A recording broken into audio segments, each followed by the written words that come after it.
about this love. About this. About this love. How you guys doing today? You're with the host of the podcast About This Love, Dale Skinner, coming all the way from Baltimore.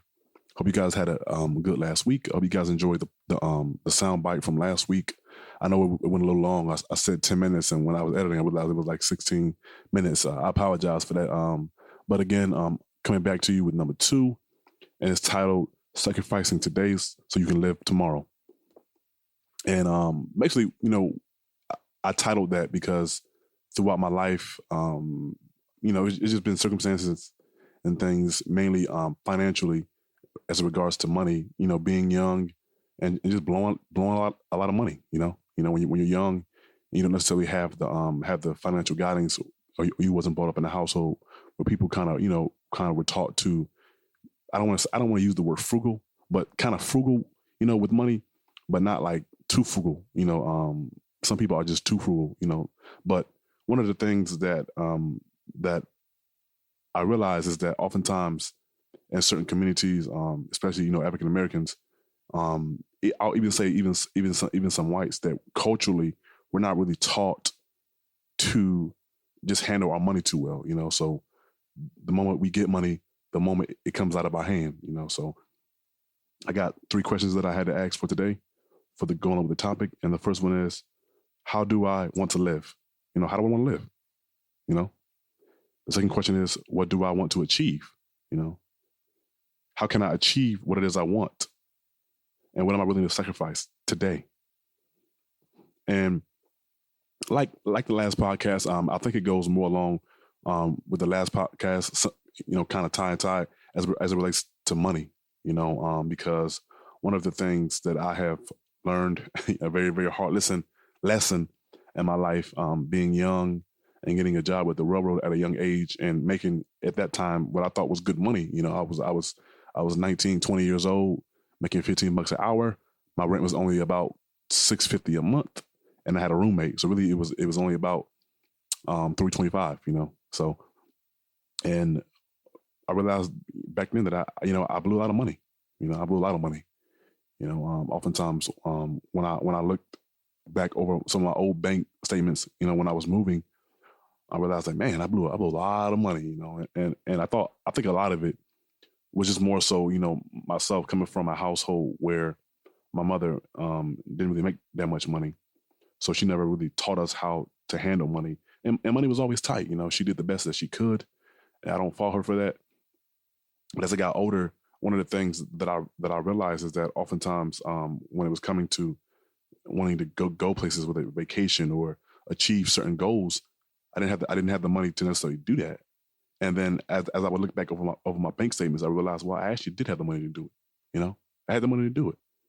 But again, I was mishandling the money that I had. So let's go with the first question. How do I want to live? I asked that question because for a lot of us, it's a pretty good question. How do you want to live? How do you want to live financially? Do you want to be broke? Do you want to live frugal? Do you want to live from check to check? How do you want to live?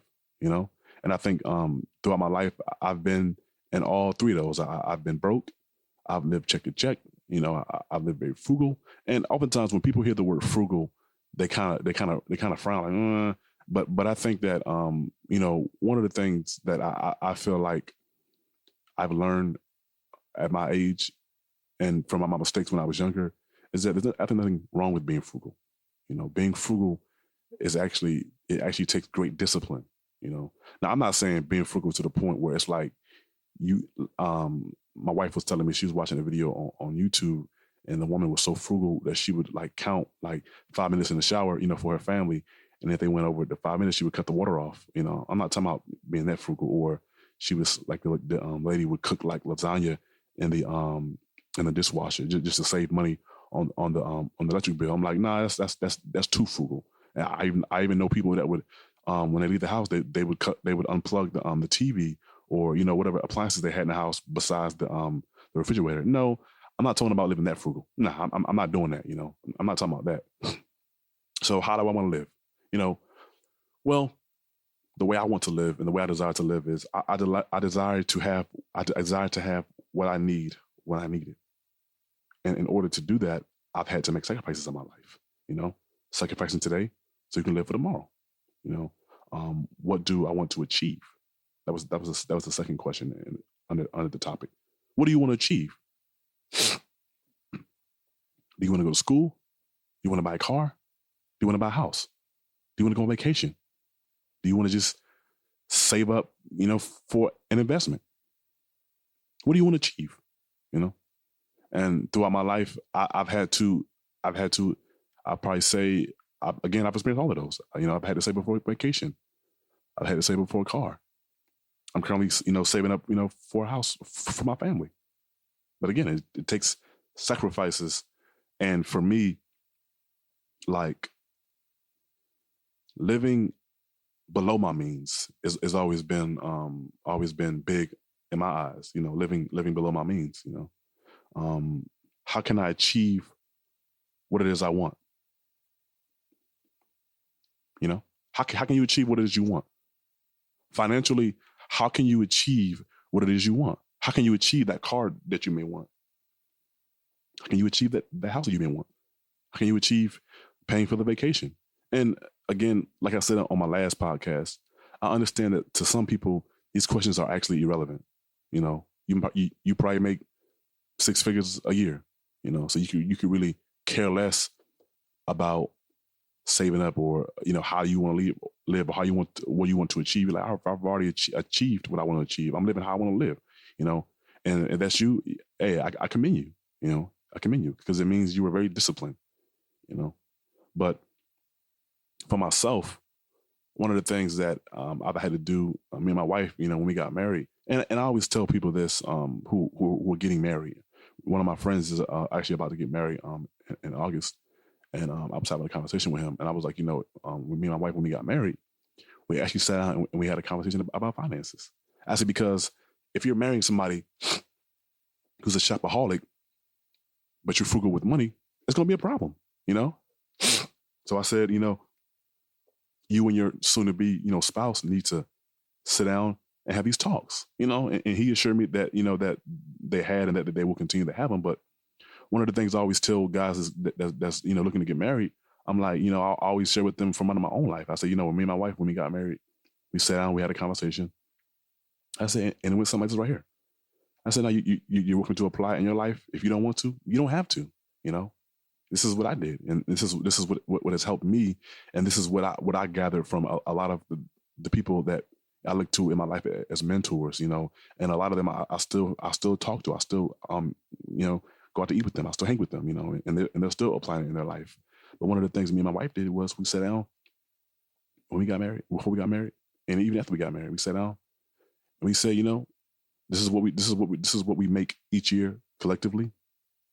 This is what we want to do, which is we want to be able to pay all of our household bills on one person's income. And we want to be able to save the other person's income. Now, for us, what that meant was us actually living below our means. One of the things, and I'm gonna use it as an example because I'm not gonna say specifically how much I make because it's no one's business besides me and my wife. But one of the things me and my wife said was that give you an example, just throwing numbers out there. She said, if we make $65,000 a year, let's live like we only make $45,000 a year. And we still do that and to this day. But I like to say, I make way more than that. But again, and each time we've gotten a raise and we've come back. Hey, let's sit down, have a conversation again. And from time to time, we have every few months. How much we've been saving. What has the money been going to? How can we budget more? One of the biggest things with my wife is budgeting. And I think one of the things I like about my wife is that, excuse me, like myself, she's very frugal with money. Not in a bad, tight way. Like if I know somebody that, there's a need, whether it's a light bill, water bill, phone bill, car insurance, I'll give you the money. I don't really care. I said, keep it. Don't even worry about it. I don't want it back because I don't want, if you can't pay me back, I don't want it to be to draw a grudge between us. And I always tell people, if I don't have it, I just won't give it to you. If I give it to you, if you say you're gonna pay me back, I look forward to it. But if you don't, whatever, it's yours, you know. But one of the things that happened to me a couple of years ago, me and my wife, I broke my hand and I had to come off my job for a few months. And my wife, she actually before that, she actually began to get she actually began to get a little ill, and she came off her job. So we were already we used to having a 2-income house. Now we're at 1-income house, and now I'm on disability, and we're not.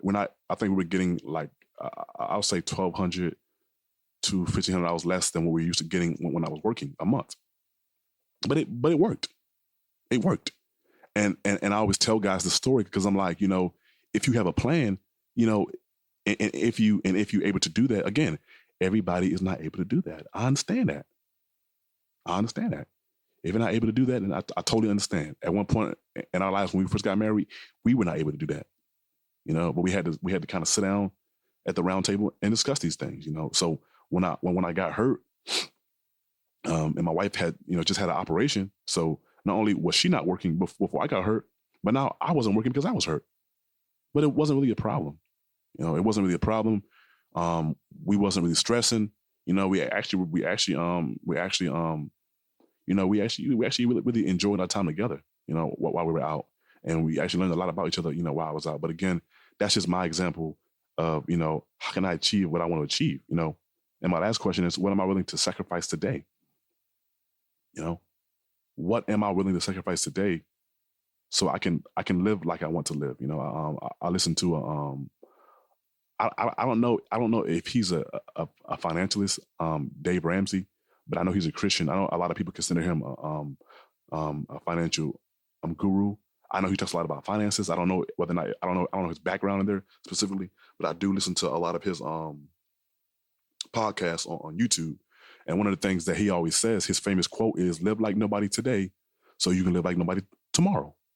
And basically, what he does is he tells people how to get out of debt. He tells people how to cut back, and some of the things that he said in his podcast, I've actually told people that, like friends that I have or coworkers that I've actually told them. Like one incident, I told on 2 different occasions, I actually told 2 different coworkers that they were one of them had a truck that he was paying almost what you would probably be paying for rent or a mortgage. And so I told him, I said, he was, "Oh man, that truck is really killing me, man. I don't know. I would do that overtime." I said, "Man, if I was you, what I would do is I would take that truck back to the dealership and tell them, hey, I can't afford it no more. I came on hard times." I said, you may take a hit in your credit, but so what? Who cares? And he did it. He did it. He ended up getting something, buying something used for way, way, way, way much cheaper. And and now he's doing good. Another coworker, he actually had bought a new car, and he realized that he actually didn't need the car and didn't want it. And the payments wasn't really a problem for him, but he wanted to save to achieve certain goals. And he was like, "Man, I really can't do what I want to do with having this car." I said, "Man, take it back to the dealership, man. Tell him you can't afford it. Take it back." So he did it. And again, those are just examples of just how can I sacrifice today so I can live tomorrow. And one of the things that I'm big on, and I tell guys to this day, excuse me, I tell guys to this day, got young guys in their 20s, because I was like, "Look, man, you got a nice car, you got a nice whip. Hey, look, brother, I see you doing your thing. I was you. I was you when I was 21, 22, 23 years old. I was that guy. I had the subs in the car. I had a sound system every 6-7 months. I was getting new subs in my car. Got tired of the old ones, getting new stereo in my car. I mean, I was that guy. Everything I wanted, I bought it. I was young, making good money. I had a roommate. I mean, what? I was paying $325 a month for rent. That was nothing for me to buy what I wanted to buy. And I blew through a lot of money doing that. So I tell these guys, I'm like, "Look, man, if I was you," because a lot of guys, they'll have a nice car for a while and go get a new one. I'm like, "Look, man, what you have is a nice whip." And I'll ask them, "How long you got to pay for that?" 2-3 years. Look, man, if I was you, if I was you, you can take this if you want to. If you don't want to, you don't have to. It's your life. It's your money. Do whatever it is you want to do. I said, but if I was you, I would pay it off, and I wouldn't get nothing else. And I said, now if you want to get another car just to have for work, get you a little beater or something that you can pay about $100 for, a month in a note. Something that that's going to run, but it's not going to break the bank. And again, guys have taken my advice, because most of the people that I've surrounded myself with over the years, and a lot of my mentors, are people who I would say they live very modest lifestyles. I know for a fact that they can afford to live better than what they're living. I'm not saying that the way there's a problem they live, because it's not. They have nice homes, beautiful homes, but most of them got, I'll say, 7-10-year-old cars, and I know for a fact they can afford a new car. I can afford a new car, but why? Why? What's the point? I'm not trying to impress anybody, So that was one of the things that I wanted to share today. Again, for just for encouragement, sacrificing today so you can live tomorrow. And I know for a lot of us, we like to floss. We're like, well, man, I make the money. I want to floss. I want to floss on them. And look, man, again, this is just my opinion. This is my suggestion. If you want to floss, if you want to live the way you want to live, hey, by all means, do that. I don't have, if it's okay with you, it's okay with me. But I know for me, I found in my life that when I want to go on a vacation, I can go. I have the money to go. I have the money to go. And I always tell these young guys, and I'm not an old man. I'm 30 years old. I turned 30 years old this year. But since I've been married, when you're married and you have a wife and a son, children or a child, you really have to be able to manage your finances for your household. So I can't go out and just buy whatever I want to buy. I mean, I can if I want to, but I'm accountable to my wife and my finances, So like me, I'm a gamer. I like the game. So most of the time, if a new game comes out, I'll wait 4 to 6 months before I buy it. And then I buy it on eBay used. I just recently bought a game called The Division 2. I waited months to buy it. I bought it on eBay. I paid cheaper than what I would have bought it brand new. Do I have the money to buy it brand new? Of course. But I just choose to not to do it and just wait. And when it drops, I'll get it and I'll play it. So it's just encouragement I want to give to you guys. Again, about this love. We want to continue to bring you encouraging sound bites. So I hope this does someone good. I pray you listen to it. I pray, you can use it. It would be beneficial to you, in your life and for those who you share it with, And if you please comment, share, follow us. Most of these go on Audio Mac, which is a audio site. Please follow us. Share our things. Follow us on Facebook, About This Love 211, Twitter, MDLLC. And our business Facebook is Multidimensional Media Domain LLC. Again, my name is Dale Skinner. I'm out. Peace. About this love. About this love.